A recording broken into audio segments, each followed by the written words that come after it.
everyone and just see everyone and yeah, just have some exchange today. So really fortunate to be with you all today. And yeah, resolutions.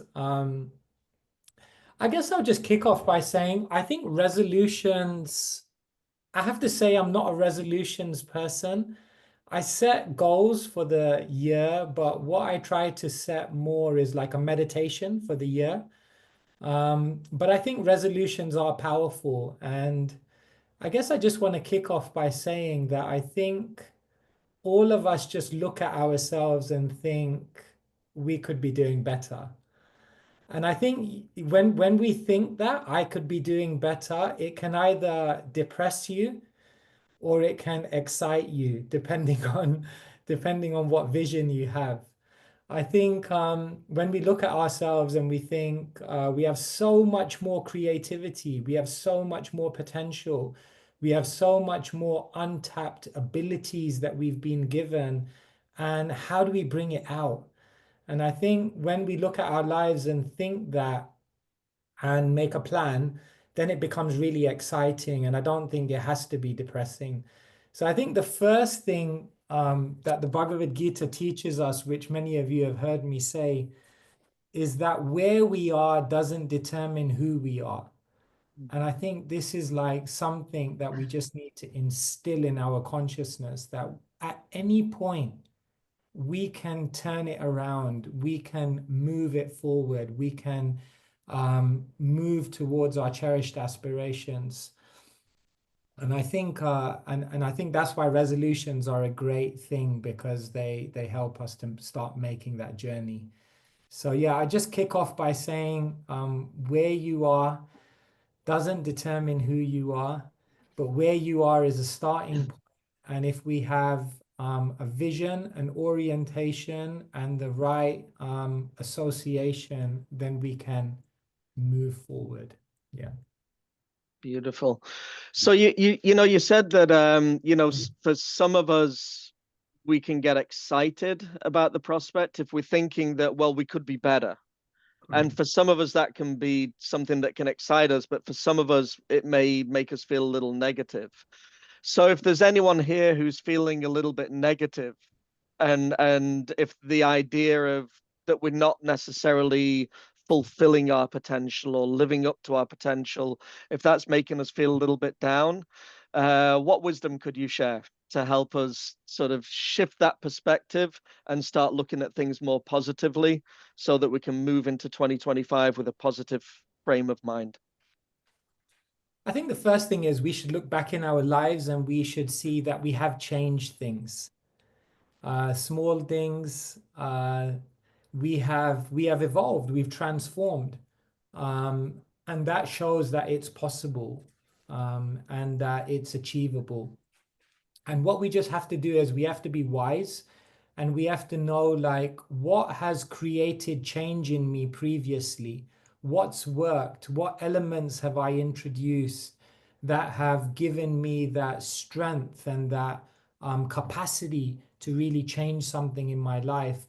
And how can I now recreate that in my present situation? So the first thing is I would say, if you're feeling like I want to be better, but I can't, I think just first thing is look back and see that you have been able to transform in the past. The second thing is I would say, if you imagine a graph and down here is days, then what you'll find is that your graph of progression is like this. Basically, it's just ups and downs. But if you zoom out now, and that is years, if you stay steady, then what you'll see is the line is actually like that. And what happens is that we're just so fixated on how I'm doing day to day that we don't realize if we just stay in the game, then when you zoom out, you'll see that yes, it was full of ups and downs, but when you zoom out, you don't even see those ups and downs. You actually just see a progression. And so I think it's really important to realize that there are going to be days when you fall back down. There are going to be days when you fall short of the ideals.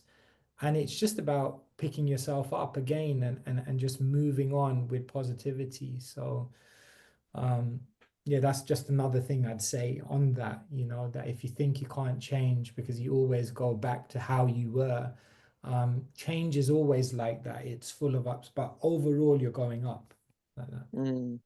It reminds me what you're saying. Sometimes I go to the Lake District, which is a beautiful part of England. I go there with my family, and we like to climb the hills and the mountains there. And whenever you need to get to the top of a hill, it's never just one straight stretch to the top. It's lots of ups and downs, but the Yeah. overall Trajectory. trajectory, Yeah. yeah, is that you're moving up the way. So it's seeing things possible. So, I mean, forgive me if I'm sort of repeating myself, but just to get that solid understanding. So if we do see those ups and downs, what are I guess from the perspective of what can you say about our spiritual practices that can help support our material goals?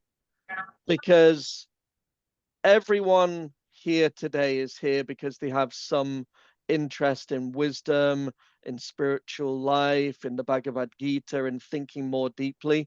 So, what can you say about the correlation between our spiritual and our sort of deeper goals, and how Yeah. they affect our life goals and our worldly goals? Yeah, thank you so much. And I guess this is the point that I really have some conviction on and wanted to share with everyone that I think when we're developing our bigger spiritual aspiration, when that is becoming more and more interesting to us, when it's becoming more and more fascinating, like this huge spiritual journey that I'm on and what I'm heading towards, then what I think happens is that becomes the empowering factor to all your resolutions and your goals and all your aspirations in this world. Because what happens is they all become more and more meaningful because now you've connected it to a much greater journey that you're on. So, like, say, for example, you could make a resolution that you mentioned that losing weight, for example. Mm, And that in and of itself, I don't think it doesn't carry enough um, mm, for people to kind of see that through. But when you're trying to lose weight to improve your health for a higher spiritual aspiration that you have, because it's going to help you to achieve this in your bigger spiritual journey, then I think when you connect your day-to-day goals and resolutions and aspirations to that bigger journey, I think they just carry so much more weight. They just carry so much more meaning. And that's why I think, Nietzsche, he said, if your why is deep enough, then you can face any how or what. And I mm, think our resolution are the hows and the whats, but the spiritual dimension is that our why becomes so much more deeper that the hows and the whats kind of become much easier. mm. Wow, thank you. I'm just wondering that, that sometimes when we're looking at spiritual goals, like we're looking at things from the perspective of how, and we're looking at these deeper questions, why am I doing things? What is the reason for doing things? Sometimes it can seem a little abstract, especially in setting goals.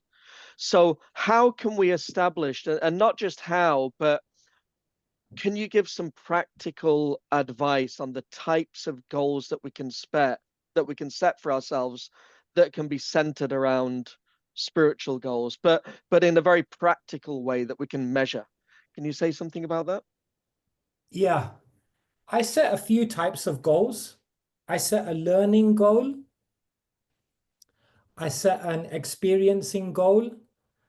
I set a kind of an internalizing goal, Mm, and I set an aspirational goal. So I'll explain what I do. Like, so whenever I look at spiritual goals, The first thing is I set different types of goals. So the first type of goal I set in spiritual, so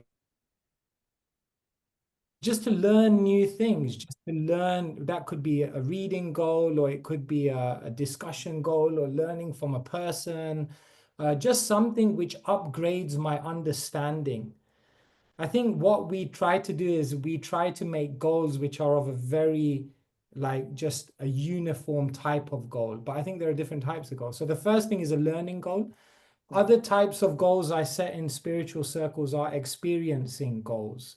So what am I going to what new spiritual experiences am I going to expose myself to? What new kind of spiritual arenas or kind of endeavors do I want to try and make that will give me a kind of glimpse into another side of spirituality that I've not seen before? Um, so, for example, like every year, I always choose places to go to which I have never gone to before. So, for example, this year I'm going to Hong Kong, never been there before. And I find that that helps me to grow spiritually. Um, my learning goal for this year is I have two books that I want to read, and I have a skill that I want to learn. I'm not going to tell you what it is, but so I have a learning goal, I have an experiencing goal, and then what I do is I have a an internalizing goal. And what that is it's very much about an internal goal that nobody will see, but which very much underpins everything I do. So that could be, for example, like one year, my underlying goal or my internalizing goal was the inner child, and to Mhm. try to do everything I do, but in the mood of a child, like imbibing the mood of a child, the curiosity, the willingness to fail, the joy, and all of that kind of stuff. So that's like an internalizing goal. And Mhm. then I have an achieving goal that will be like a project or something I want to launch. So every year I always try to launch a new initiative or do a new project or try to make a bigger contribution in a certain way. And so I think like this, we can see that there are different types of spiritual goals that you can set. But those are the four broad categories: learning, experiencing, internalizing, and Mhm. achieving. And I know that you've spoken in the past about things like, you obviously you write a lot because we have your books, but I know that you also have a practice of journaling. You have just a personal practice. And I'm just wondering how, because learning and experiencing, these are things which in some way we can sort of measure, like, okay, what books am I reading? How many pages have I read? How many books have I read? Where have I been? What have I experienced this year?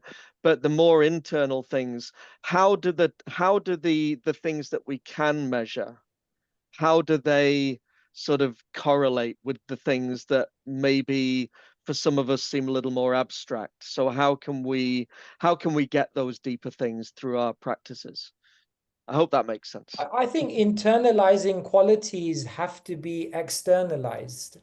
Hmm. So, like, say, for example, if my internalizing goal this year is to do everything with humility, then I think I need to externalize that. So what I'll do is that if that's my goal for the year, what I'll do is I'll open my diary and I'll say, what are the like 10 behaviors that I can just implement in my life that will help me to imbibe humility?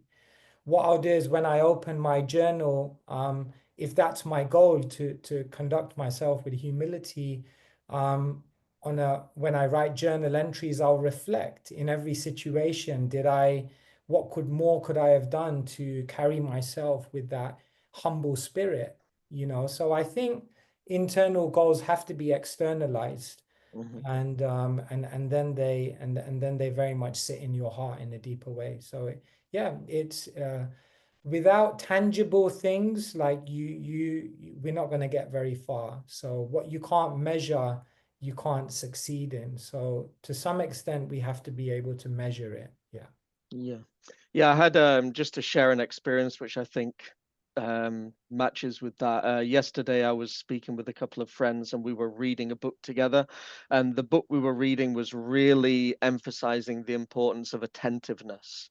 That when we're performing our any activity, actually, but this particular book was looking at spiritual activities, and it was looking at mantra meditation and the different spiritual activities we do. And we were just discussing the importance of attentiveness. And when I woke up this morning, I had this in my mind that, well, I've probably not been as attentive as I should be. And this morning, I made a really special effort to be very attentive in my spiritual practices. And the energy that the resultant energy and enthusiasm that came from just really deeply focusing for 2 or 3 hours this morning carried me through the day. And I felt this very, very positive energy. So it seems that, we can sort of practically apply the wisdom in such a way that it then has a very deep internal effect. Yeah, It, definitely, yeah. definitely. These very practical things. Like another simple thing, like this sounds so simple, but is like, have you written down your goals? Like actually written them down? Now they did like a study at Harvard University and they found that, the 3% of people that actually wrote down their goals and wrote down the breakdown of how they're going to try and pursue them, just this is just in material terms. Those 3% of people ended up being wildly more successful than the other 97%. And it said that those 3%, their combined earnings were greater than the other 97% put together.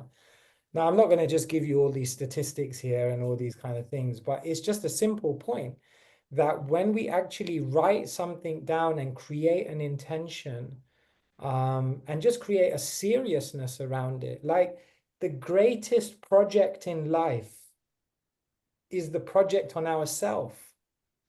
Like we plan, we plot, we prepare for like everything external. But when it comes to our own development, what I'm doing to develop myself as a person, my mindset, my attitude, my character, we almost feel like that's the thing that's just going to happen automatically, and everything else there's a plan for. So I think it's just about getting excited, and there's actually nothing more exciting in life than the project on yourself. um Mm. I love this story of this kind of naughty girl who was just really restless, so the teacher decided to like um kind of rip up a map of the world. And then she gave this map of the world and she told the kid, like, okay, just put this map together just to keep the kid like engaged. And then the kid came back in like 5 minutes, like, boom, done. And the teacher was like, how did you do that so quick? And the girl said it was easy because on the other side of the paper, there was a picture of a smiling girl. And when I put the picture of the smiling girl together, the whole world came together. I thought that was such a beautiful kind of way of looking at it, that the greatest project is you. Like the greatest contribution you can make to the world is your own Mm. consciousness, your own character, and your own compassionate heart. Mm. And I think if we just focus on that, everything else falls into place. So yeah, it's just so exciting to think like what really, sorry, I'm just going on and on here, but I'll just say one more thing and then I'll Maharaj, go on and on and on. We're all here to hear you speak. throw a Please just virtual go on. tomato at me or something. Um, what really excited me about the Bhagavad Gita, about the spiritual path, is that when I actually took it up, I actually saw myself changing. And I thought, like, wow, you can actually change. You can actually engineer your own character towards what you want to be. And that to this day is what excites me about the Bhagavad Gita, is that it's just so transformational. And I think, yeah, anyway, so that's yeah. No, it's please keep going. There's Billy is saying that they're writing it down right now. They're writing that they're so inspired by what you're saying that they've just got a pen and paper and they've just started writing down their goals based on Yeah. your guidance. So thank you. It reminds me I of shared a sorry. video, Ramananda, at the beginning of the year, and maybe I could just reiterate that I was mentioning that before you look forward to 2025, just these four things. I'll just repeat it because I think it's useful, hopefully. The first thing is before you look forward, look within. Like I think we make so many goals in our life that don't really resonate with the deepest aspirations that we have. We're kind of making those resolutions because we think they're the right things to do, or because everyone else will applaud and appreciate and acknowledge them, or they're like, yeah, they're easy things to kind of just set my mind on. Um, but they're not really things which excite you. Like your resolution has to excite you. Like if losing weight doesn't excite you, like and it may excite you for a higher purpose or whatever, but if it doesn't, then I think you need to go about doing that in a different way to ask, like, let me get behind that. Why am I doing that? To do this. Why am I doing that? To do this. Okay, that's what excites me. Let's create a goal around that. So I think that's the first thing. Look within. Um, Mm, what moves your heart? The second thing is I say look outside. Association. Like association is everything. And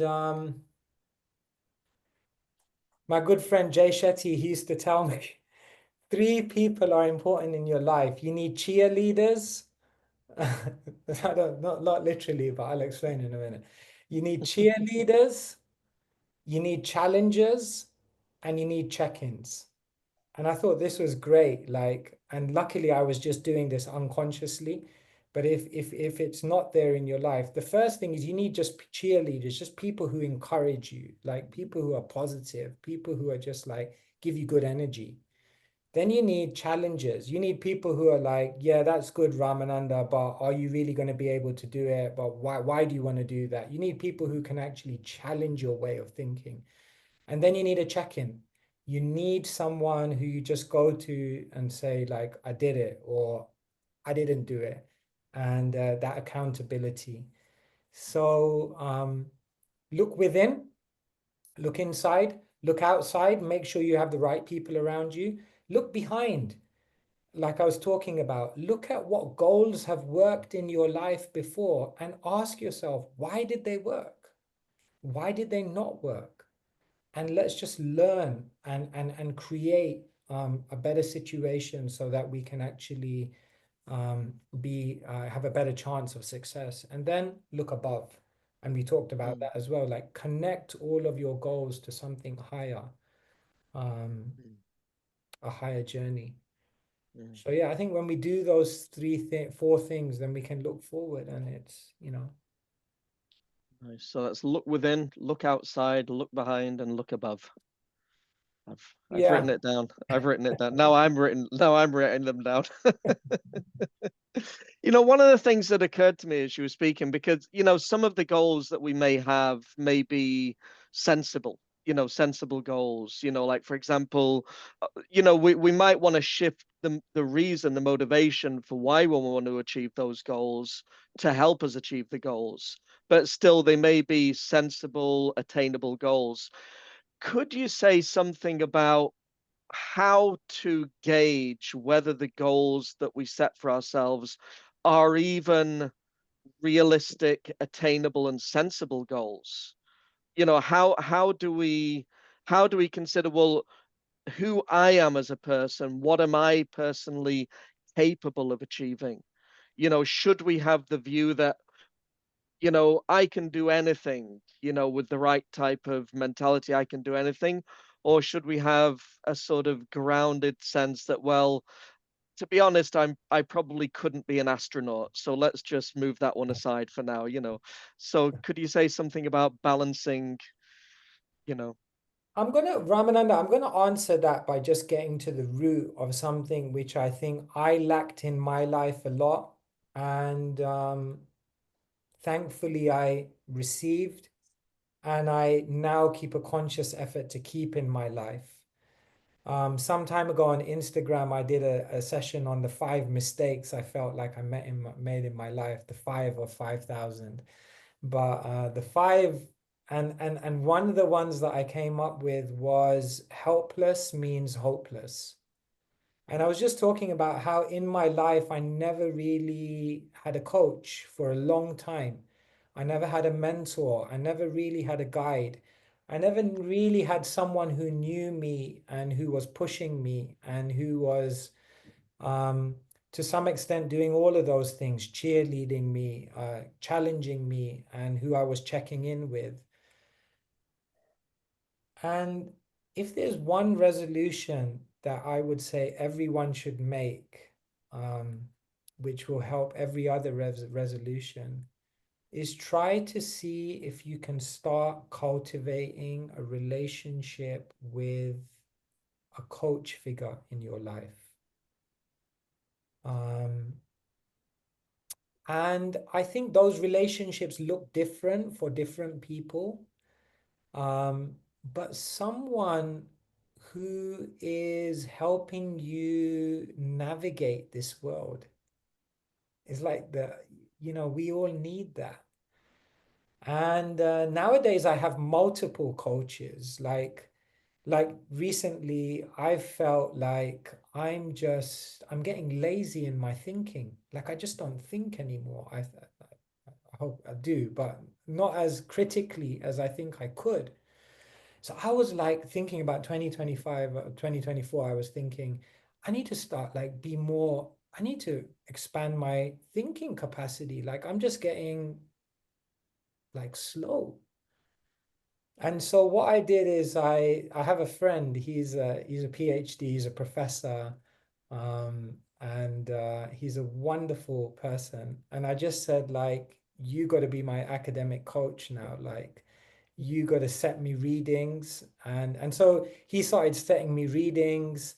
And every 4 months I write something, and then he kind of we discuss it. And just being around him makes me want to think more critically and just exercise that capacity. So I have someone who helps me, like I have a thinking coach, I have a creative coach. I have a person who I share all my ideas with, and who I discuss with, and who coaches me into greater creativity. I have a coach who I go to for my meditation, and who I spend time. They don't actually know they're my coach. This is another thing actually. That I have all these coaches and they have no idea they're my coach. But I'm asking them questions and I'm learning from them because I know this person has a very deep connection in chanting, in meditation. And so I learn from them. So yeah, I think we just need more people in our life. It's coaches. I think we've got about 227 people right now who are looking up to you for life Um, coaching, guidance, and inspiration. no, sure, sure. Uh, No, well, whatever we can Definitely do to one help. of And I them think one we of all them help right each here. other. Yeah. I don't want I've there's so many things that we could ask, but there's so many people here, and I think some of them also would like to ask some questions. It would be nice to give them the opportunity to do that. Mehul, do you have some questions flagged there to highlight? Oh. So thank you so much. Thank you, Keshava Swami. Thank you, Ramananda bro. Um, I think it might be nice if I can just I'll ask the people who've asked questions to share it with my lives. It would be really nice if you can Yeah, share. So sure. Yeah. the first one, just on the coaches topic, if Deepa would like to unmute and ask her question.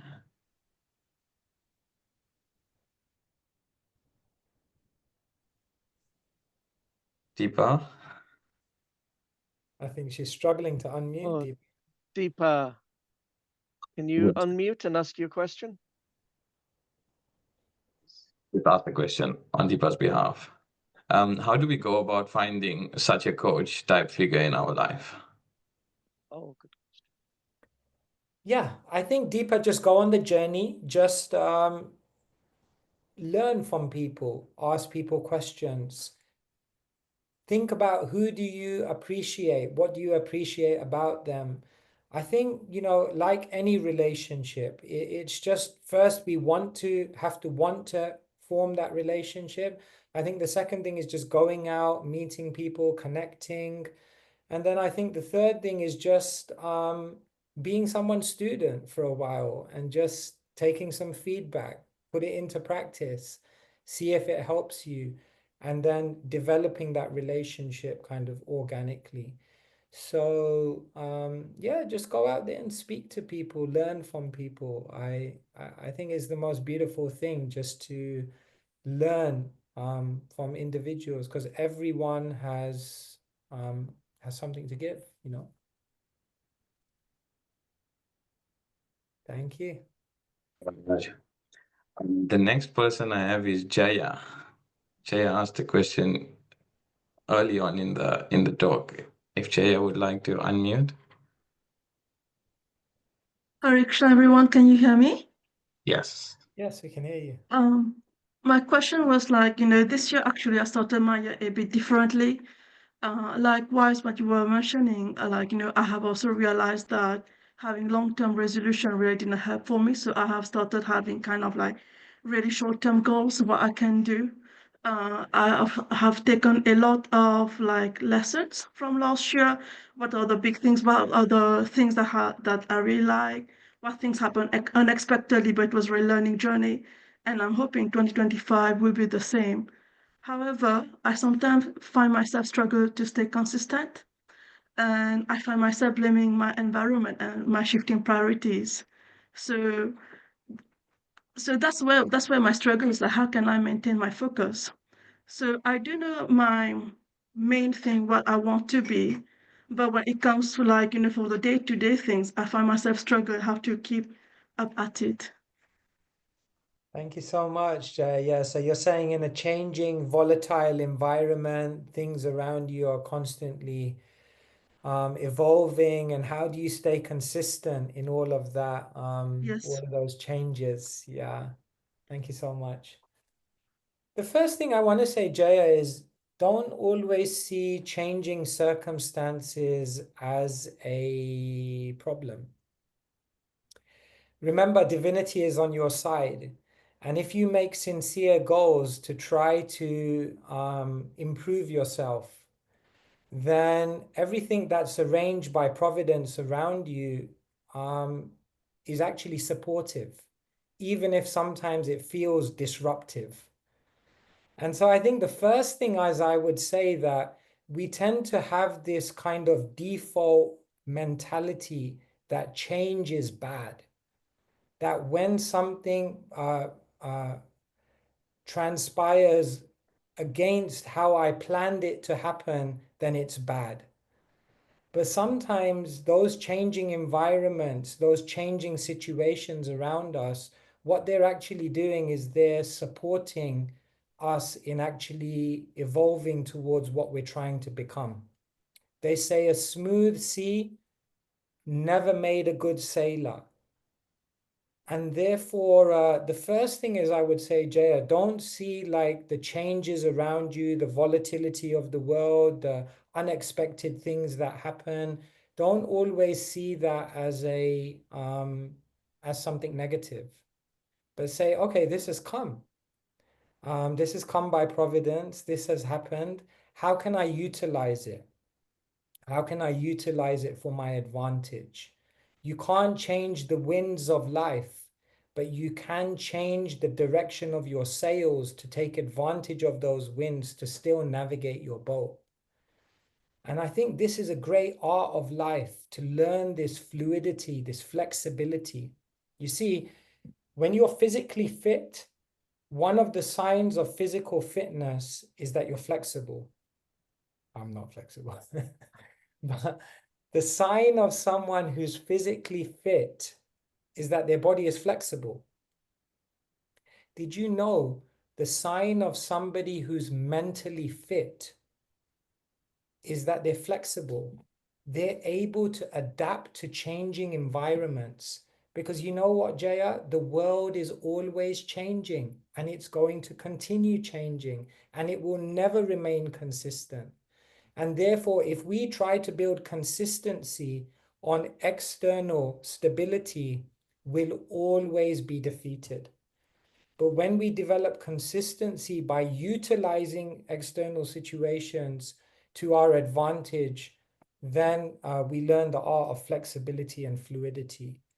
And so there's so much more to say on what you've mentioned about consistency. But right now, I'm just picking up on this one point, because life is so volatile and changing. Don't let that defeat you. Know that whatever changing situation is coming, there's a way to utilize it.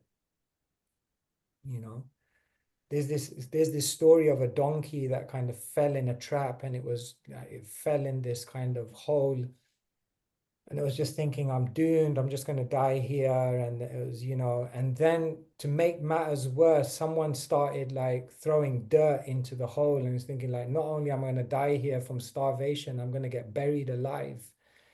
So the donkey was at like rock bottom, literally and mentally and emotionally as well. And then the donkey said to itself, hang on, maybe I can use this to my advantage. And what it did is, as the dirt came down, it shifted all the dirt to one side and then stood on that dirt. And when more dirt came, it shifted it to the other side and then it stood on that dirt. And from the worst situation, the donkey actually literally got out of the hole, got out of that predicament. Because it's just about changing perspectives. So I'm just picking up on that one point, Jaya. There's so many more things to say on consistency, but I just want to share that with you, because otherwise we self-defeat ourselves by saying like, well, everything's changing around me, therefore I can't stay consistent. But that's the art. That's the adventure. Thank you, Maharaj. That's very fascinating as well. Just to get the note as well. And that donkey story, I know that one as well. So yeah, I will remember it again, actually. Thank you so much. Thank you, Jaya. Sure. Thanks, Manoj. Next person is Daphne Mata. If I could just ask everybody to please keep your questions as succinct and short as possible, so we can get as many in as possible. Daphne. Hey, Daphne, nice to see you. Hare Krishna. Hi. My question is, how do you set goals and detach from the outcome at the same time?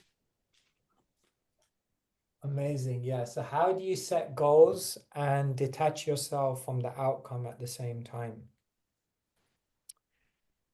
You see, when you pursue a goal, there's an external success and there's an internal success.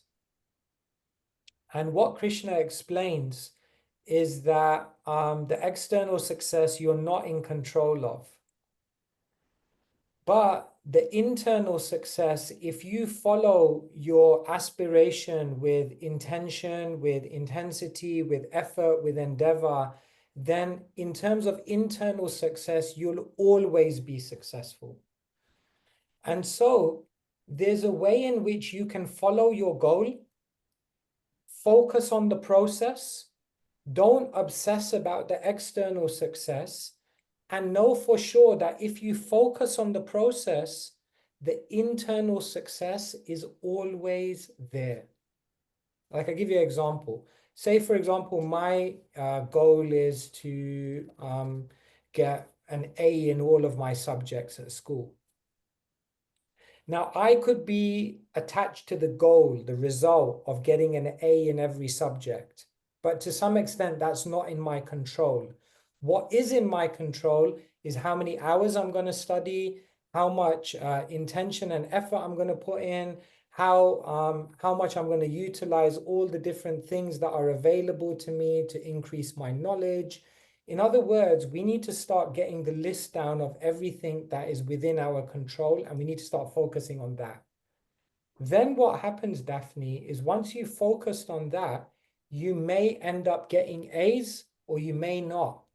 But regardless of that external success, the internal success of developing your character, developing your discipline, developing your overall mindset, all of that has been achieved, even if you don't get the external grades, because you focused on the process. So this is the great art of how to live in the world. Don't obsess about success. Focus on the process. If we change that, we'll always be successful, maybe not externally in everyone's eyes, but definitely internally in terms of our development. And in that way, you can never be unsuccessful. Therefore, in spirituality, failure is not possible. You can't actually fail. There's no way you can fail, because our measure of success or failure is not external. Our measure of success or failure is internal. And if you focus on the process, you have to be internally successful. There's no way you can't be. Then there's always growth. There's always growth. Exactly. Exactly. Okay, thank you. Thank you. Thanks for the great question. Sangeeta, are you there to ask your question?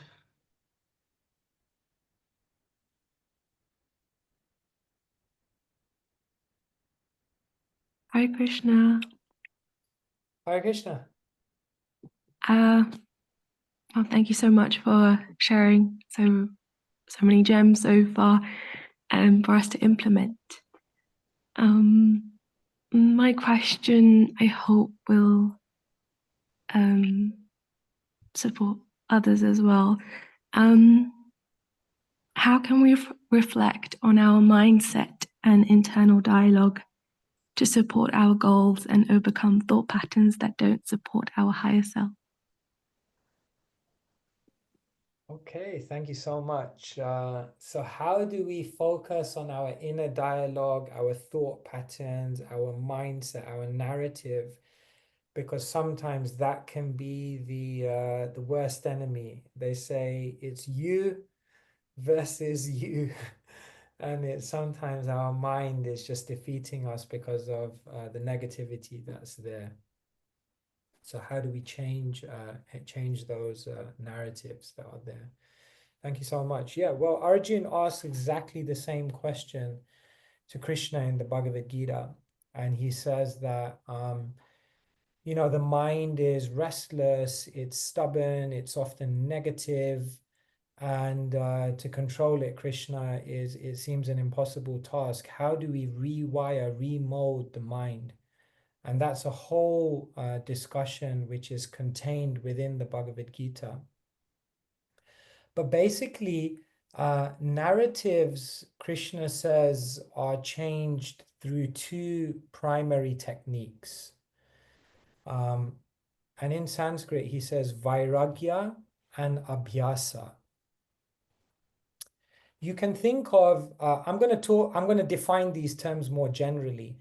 You can think of vairagya as quieting the mind, quietening the mind. And you can think of abhyasa as stimulating and re-educating and re-energizing the mind. So basically what we do in spiritual life is that some of our time is spent in quietening the mind. In other words, finding spaces in which we can just allow the mind to be away from the chaos of the world, allow the mind to just settle. Quietening the mind also means not always reacting to every thought that's there, but just watching your thoughts. Quietening the mind can also mean being in environments, for example, in very peaceful environments like nature, or utilizing the early morning. What happens is that when we utilize all these things to quieten the mind, then there's a certain stability that's created. And then what Krishna says, the next thing we have to do is stimulate the mind. This is abhyasa, this is practice. And what we do is we re-educate the mind and remold the mind with wisdom. We remold the mind with good company. We remold the mind by setting intentions and being very progressive and very um, organized in our kind of the way we go about doing things. In other words, what we do is we start to kind of remold the way in which the mind is acting. And so, broadly speaking, these are, by doing this, one can actually craft a beautiful mind. And then Krishna gives many, many other things around that which can support the kind of remolding of the mind. And obviously today we don't have time to go into all of the details of it. But Sangeeta, what I would say is two broad things you can take away is, first, find spaces where you can quieten your mind, and then find activities which help you to remold your mind and re-energize and re-educate your mind. These are kind of the two broad ways to change that kind of mental narrative. Hope that helps. Thank you so much. Thank you, Maharaj. How are you doing for time? Would you like to do one more, or is that it? I know we're coming Yeah, I to. guess we can go for like another 5-10 minutes. I don't want to hold everyone too long, but maybe 5 or 10 minutes, and then yeah. Thank you so much, Maharaj. Sahira Singh, would you like to unmute and ask Maharaj your question? Hare Krishna. Um, so this is very relevant to me right now. I just got my degree and I feel like 2025 is the year I'm going to start moving forward with that, maybe get a job. Congratulations. So It is. thank you. So the question I have is, how do we forgive ourselves for past mistakes to move forward and to grow without baggage from our past that drags us down? Yeah, thank you so much. Yeah. So we make mistakes or we go through things and we carry a lot with us. And it becomes quite heavy and we feel like it's holding us back. And how do we just kind of let go?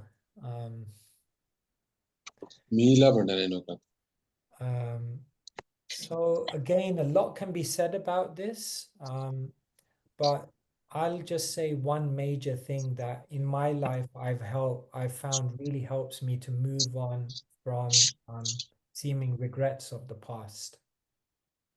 And what I've found is that when we learn something from a situation, I've found that when we take a learning away, we take an insight, we take a upgraded understanding of life, of reality, of ourselves, of people, of situations. When we feel like from a situation we have grown, then what I've found is that it helps me to leave that situation behind and move on with my life, because I feel like that happened for a reason. I received something from that. And now I'm in a situation where I'm more empowered to live a more meaningful life because I carry that learning with me. But what I've found is that in situations where we don't do that work to find why did I go through that? What was I meant to learn from that? What did I take away from that? How has that left me in a better situation to live a more meaningful life now? If we don't do that inner work, then we just look back and we think, oh my God, that was bad. That was, you know, and we just see it in a very negative way. And so, yeah, it's just learning. I think it is something that really helps me to move on in my life. And let go, you know. Like I was on a plane. We were kind of coming into Stockholm. So I was sitting next to, so anyway, when I got onto the plane, there's always that moment where you're like, who am I going to sit next to? Anyway, so I sat down, there was no one sitting next to me. And then this lady came and she just looked at me and she said, there was no hello, no nothing. She just looked at me and she was like, I've been watching your videos. Some of them are good, but I don't agree with everything you have to say. So that was it. That was like the opening line. And she said, I'm a lawyer. I said, you're a lawyer. It's your job to argue with people. Then we started laughing. Anyway, so then we started talking about stuff and whatnot, and we had a great conversation. The plane was coming down into Stockholm, and I told her, I'm just about to give a talk on the science of letting go. Do you have any wisdom for me on that topic? And this like strong lady, she was like really strong and assertive. So I said, do you have any wisdom on that topic? And she looks at me and a teardrop fell from her eye. And she said, letting go, I'm still struggling with that, you know. And I said, why? And she said, my husband, he passed away 10 years ago, and I felt like there was so much I wanted to say to him and express, and I didn't, and I can't let go of that. And then we had a discussion, and we were talking about how does she move on from that? And I was saying, think about all the good times, think about what you did learn, and think about what you didn't express to him, and how you now have the opportunity to express that to all of the people around you, and just take that lesson, and that's how we move on. So that's what I would say. If you learn from a situation, it becomes so much more easier to accept it. It happened for a reason. Thank you. Thank you. On that sweet note, Maraj, I think we should call it a night. And on that sweet note, thank you so much for taking the time to share with us, for being here and answering all the questions so sincerely, inspiring us and motivating us to set, at least for me, different goals for the year. I came in thinking about the goals I already had, the resolutions I had, and how I'm going to achieve it. And now I'm thinking I need to go back to thinking about, are these the goals that I really want to achieve for the year?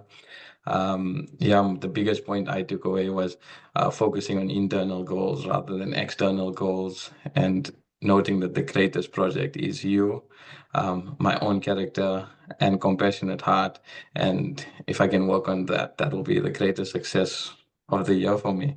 So thank you for changing everything for the year. And as I said in the start, setting the trajectory of our year on the right path. Thank you so much for everything, Maraj. Yeah, thank you, everyone. Just a joy to be with you all, and just so beautiful to see such a vibrant community, all of us coming together and just learning from each other. And yeah, I hope to see some of you somewhere along the journey. I'm in London next week, so if some of you are in London, let's connect there. After that, I'm going to Berlin. So anyone in Germany, if you're in that part of the world, then please come along. And then we're going to Davos. We're going to the World Economic Forum. Going to try and connect with all the conscious change makers there. And then heading to the Far East, Hong Kong, Australia. And if some of you can come in February, we have a mega festival in Mayapur. Mayapur is like the world headquarters of the Hare Krishna movement. And it's like, you know, the greatest show on earth kind of thing, you know. Well, Kumbh Mela is taking place right now, which is the greatest show on earth, but along with that. So if you're free in the middle of Feb, we have a beautiful festival there. So come down. I think a lot of the Think Gita community are going to be there. Aurora just told me this morning she's going to be there. Raj is going to be there. So yeah, many of us will be there. So hope to connect with all of you. Yeah, but wishing you the best. And yeah, just keep doing what you're doing. Keep sending out the positivity, and let's become the best versions of ourselves. And yeah, good luck. God bless. Hare Krishna. Thank you, Maharaj. Hare Krishna. Thank you very much. Hare Thank you. Krishna. Thank you. Thank you. Hare You Hare Krishna Maharaj, Thank Dandavat you. Pranam. Hare Krishna. Dandavat Pranam Hare Maharaj ji. Krishna Maharaj, thank you. Hare Krishna. Hare Krishna. Krishna. Hare Krishna. Dandavat Pranam Maharaj ji. Thank you. Thank you, Hare Ramana Krishna. and Patel. Thank you, Maharaj. Hare Krishna.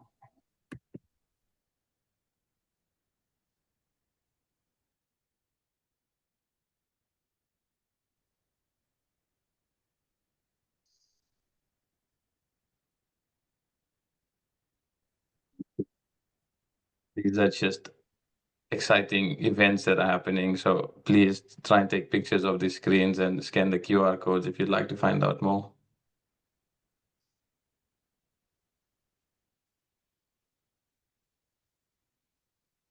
I'll go back to the first one. The first one was, sorry, that was the inner revolution. This one is a Japa meditation challenge. Take a picture and join on the Zoom every morning. Today we had the wisdom talk with Maharaj. We then have a wisdom talk in person at Studio 108 on the 23rd of January. Please register and join us for that. The topic is self-kindness, exploring the art of compassion and love. Maharaj was just speaking about India. We've got a magical India retreat happening 23rd January to 6th February. Please inquire to find out more about this. And that's it. Thank you everybody for joining.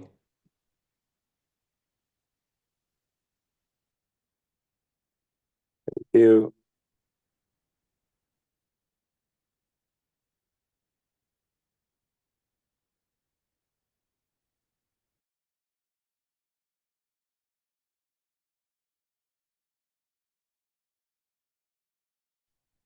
Did anyone get the QR code?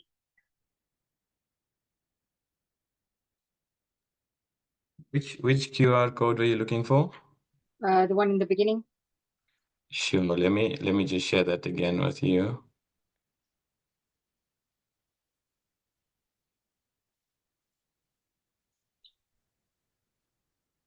Is this the one you're looking for? Yes, I think that's one. Thank you.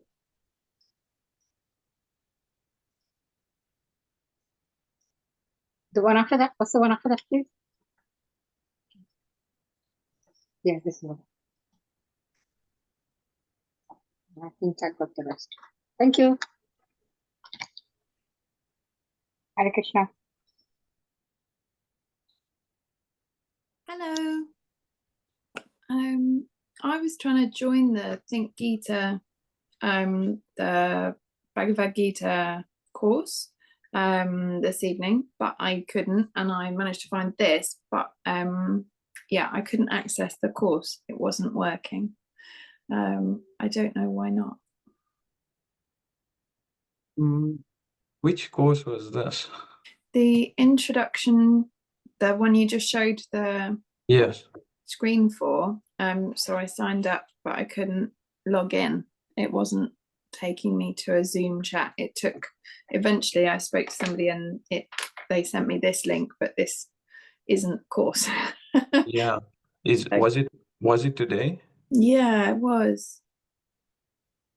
I'm not even sure how we could No. away of the course of the details of the course. I'm not best placed to let you know.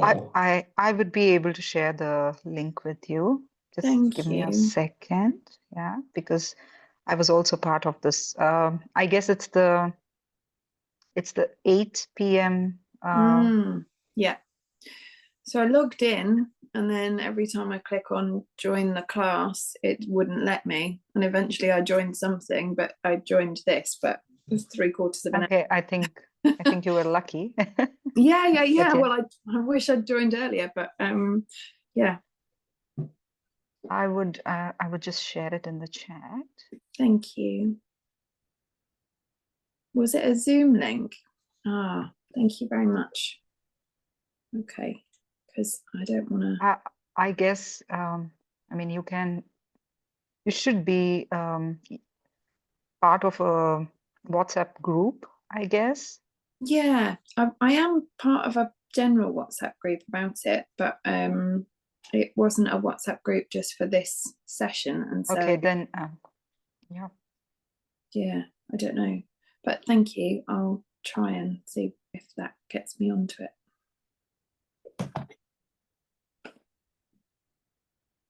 Thank you very much. You're welcome. Okay.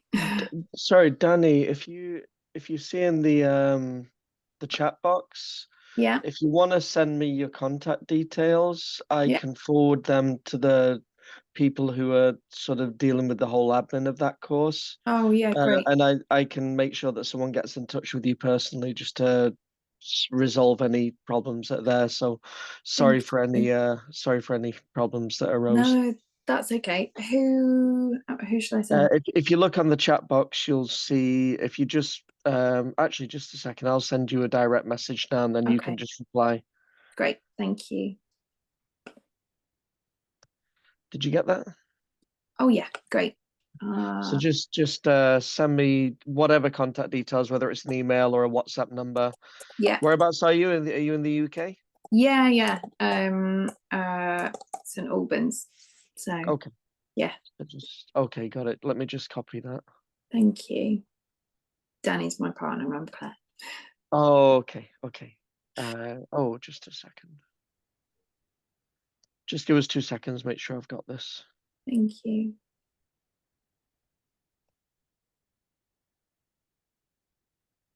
Okay, I've got it. Do you happen to know what's the timing of the session that you registered for that course? Because it's running at all different times So and I days. registered for Thursday 8 till 9 p.m. Thursday 8 till 9. Okay, I'll make a note of that. I'll send a message, but it may be tomorrow before you get a reply because they're in a different time zone. Yeah, no worries. That's great. And I mean, if I can access a recording of the first session that I've missed, and then I'll try and join live and hopefully have more luck next time. Great. Yeah, sorry for that.